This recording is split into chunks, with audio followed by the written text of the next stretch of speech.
डोनियर 228 अब अरुणाचल को दुनिया से जोड़ेगा। इस वीडियो में हम इस मशीन की और बहुत सारी जानकारियों से रूबरू होंगे। हम इसके सेफ्टी फीचर की भी बात करेंगे और जानेंगे क्या सफर करने के लिए सचमुच डोनियर 228 सेफ है।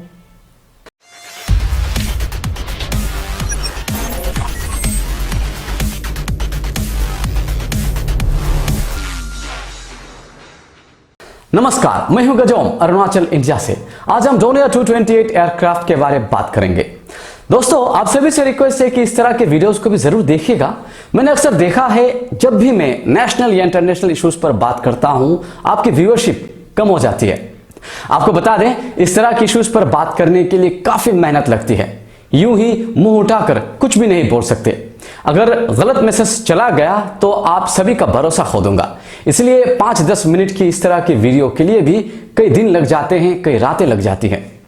एक वीडियो के लिए कई आर्टिकल्स, कई पेपर्स, कई सोर्सेस से कंफर्म करने के बाद उसके कंपाइल्ड सिंप्लीफाइड फॉर्म तैयार कर मैं आपके सामने लेकर आता हूं।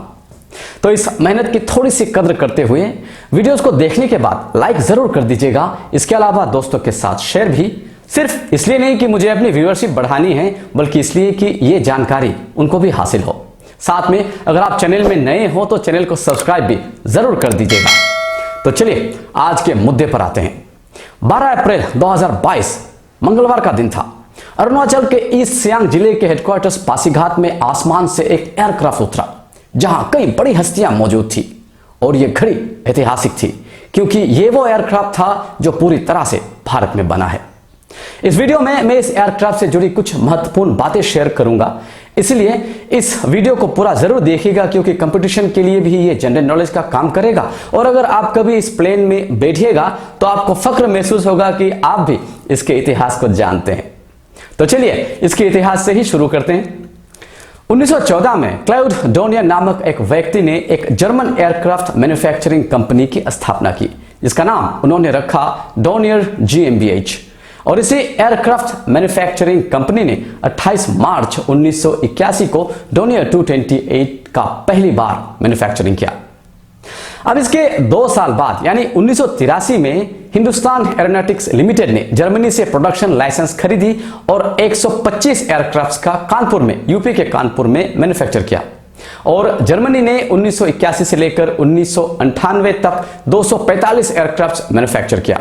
फिर भारत ने एक और चौका तब मारा जब स्विस एरोस्पेस कंपनी RUAG ने डोनियर 228 के न्यू जनरेशन की निर्माण शुरू की और भारत ने इसके फ्यूसलाज यानी हवाई जहाज का ढांचा, विंग्स और टेल्स जैसे पार्ट्स बनाकर इस कंपनी को सप्लाई किया। और इस जॉइंट वेंचर प्रोडक्ट को पहली बार सितंबर 2010 में एक जापानी ऑपरेटर को बेचा गया। 2020 में अमेरिका के energy and defence corporation general Atomics को भी यह हवाई जहाज बेचा गया। भारत की अपनी इंडिपेंडेंट मैन्युफैक्चरिंग 2017 में the directorate general of civil aviation के सर्टिफिकेशन के बाद ही हुआ। चलिए, यहां तक तो बात हुई भारत के डोनियर 228 की मैन्युफैक्चरिंग की। और अभी इस एयरक्राफ्ट को हिंदुस्तान एरोनॉटिक्स लिमिटेड, जिसे हॉल भी कहा जाता है, HAL, सिर्फ सेना के लिए ही बनाती रही। इसके सिविल एविएशन यानी आम लोगों की उड़ान के लिए प्रधानमंत्री के उड़ान यानी उड़े देश का आम नागरिक योजना और अलायंस एयर ने बहुत बड़ा किरदार निभाया। वीडियो को स्किप या बंद करने की मत सोचेगा क्योंकि इतनी गहराई से जानकारी आपको बहुत कम जगह मिलेगी। उड़ान स्कीम 2016 में सरकार द्वारा लाया गया एक स्कीम है जो निचले वर्ग के जन को हवाई उड़ानों से जोड़ने पर आधारित है।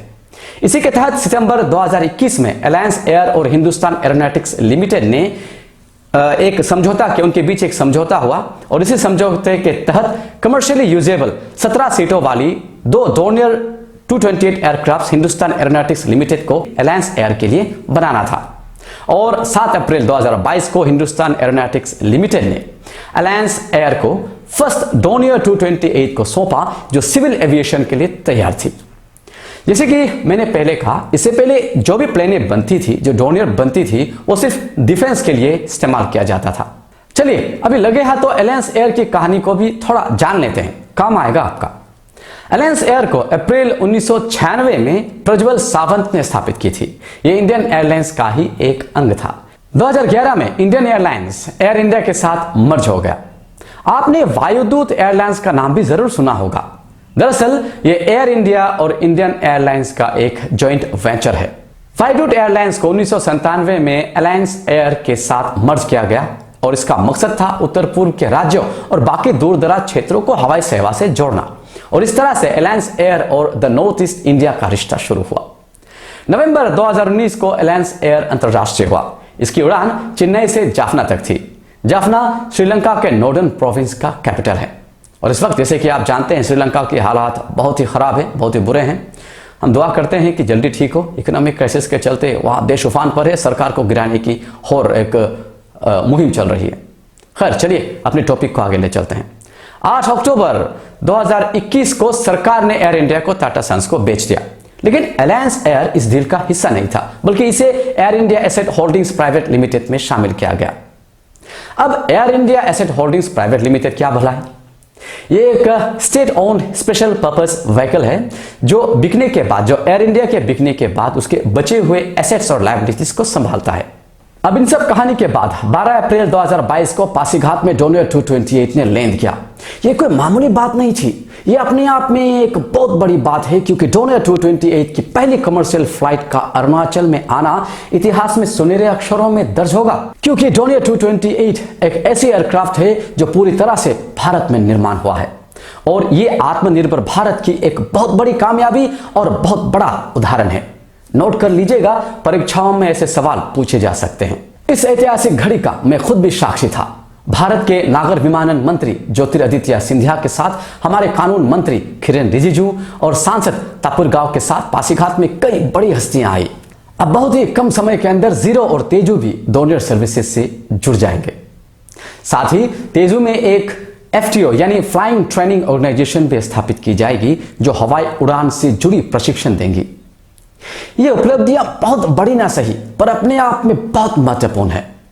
जहां तक सेफ्टी फीचर्स की बात करें, Donear 228 European aviation safety agency द्वारा सर्टिफाइड है। खास करके इसके न्यू जनरेशन में न्यू 5 ब्लेड प्रोपेलर हैं जो कंपोजिट मेटल से बने हैं। इसके बेहतर और पावरफुल इंजन के साथ इसके एडवांस्ड ग्लास कॉकपिट जहां पायलट्स बैठते हैं वो इलेक्ट्रॉनिक डिस्प्लेस और बाकी एवियोनिक इंप्रूवमेंट्स के साथ पावर्ड है। साथ ही इसके हर मौसम में दिन और रात के समय भी उड़ान भर सकने की इसकी क्षमता इसे और खास करती है। मैं खुद इस विमान में बैठने को बेताब हूं। फुर्सत में एक अच्छे वक्त के साथ डोनियर 228 का सफर जरूर करूंगा और आपके साथ इसका अनुभव भी शेयर करूंगा। फिलहाल ये असम के डिब्रूगढ़ और लीलाबाड़ी को अरुणाचल प्रदेश के पासीघाट से जोड़ रहा है। इस आस के साथ कि डोनियर 228 की उड़ान सिर्फ अरुणाचल, असम या उत्तर पूर्व के लिए ही नहीं बल्कि पूरे हिंदुस्तान की तरक्की का एक जरिया बनेगा। आज की इस वीडियो को यहीं पर खत्म करते हैं। जय अरुणाचल, जय हिंद।